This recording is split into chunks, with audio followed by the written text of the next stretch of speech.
வெல்லும் தமிழ் பெண்கள் என்ற இந்த மாநாட்டிற்கு என்ன காரணம் என்று நாம் சிந்தித்து பார்க்க வேண்டும். ஒன்று, நமக்கான ஒரு ஆட்சியை, பெண்களுக்கான ஒரு ஆட்சியை, பெண்களின் எதிர்காலத்தை பெருமைப்படுத்தக்கூடிய ஒரு ஆட்சியை நடத்தி கொண்டிருக்கக்கூடிய நம்முடைய முதலமைச்சர் அண்ணன் தளபதி அவர்களுக்கு நன்றி சொல்லக்கூடிய ஒரு மாநாடு இந்த மாநாடு. அடுத்து, எங்களுடைய ஆட்சி, பெண்களுக்கான ஆட்சி, பெண்களின் ஆட்சி, பெண்களின் எதிர்காலத்திற்கான ஆட்சியை மறுபடியும் தரக்கூடிய நம்முடைய முதலமைச்சர் அவர்களுக்கு உங்கள் பின்னால் நாங்கள் நிற்கிறோம் என்று சொல்லக்கூடிய மாநாடு இந்த மாநாடு.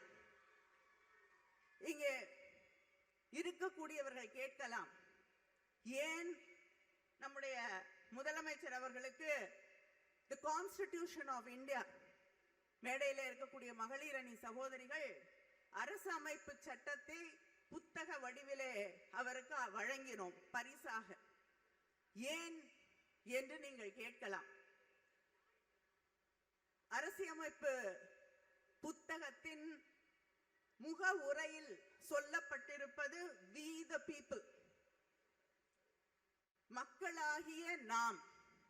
இந்த மேடையிலே மகளிராகிய நாங்கள் உங்களிடம் இந்த நாட்டை, தமிழ்நாட்டை இல்லை, இந்த நாட்டை ஒப்படைத்திருக்கிறோம், இந்த நாட்டின் எதிர்காலத்தை ஒப்படைத்திருக்கிறோம்.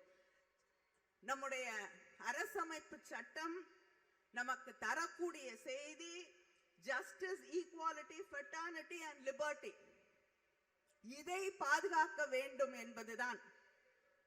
அந்த நீதி, சுதந்திரம், சமத்துவம், சகோதரத்துவத்தை காப்பாற்றக்கூடிய ஒரே முதலமைச்சர் நம்முடைய முதலமைச்சர் அண்ணன் தளபதி அவர்கள் என்ற நம்பிக்கையை நாம் மட்டும் இல்லை, இந்த நாடே அவர் மீது வைத்திருக்கிறது.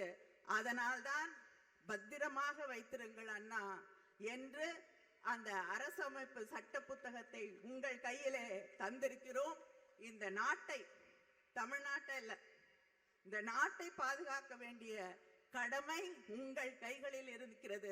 ஏனென்றால் உங்க குரல் வந்த பிறகுதான் இந்த நாட்டில் உங்களுக்கு பின்னால் தான் ஒவ்வொரு குரலாக அங்கே இருக்கக்கூடிய பாசிச அரசுக்கு எதிராக எழக்கூடிய அத்தனை குரல்களும் உங்களுக்கு பின்னால் அணிதிரக்கூடிய குரல்களாகத்தான் இன்று இருந்து கொண்டிருக்கிறது. அதனால்தான் இந்த நாடு உங்களை நம்பி இருக்கிறது என்பதை நான் திரும்ப திரும்ப திரும்ப இங்கே சொல்லிக்கொள்ள விரும்புகிறேன்.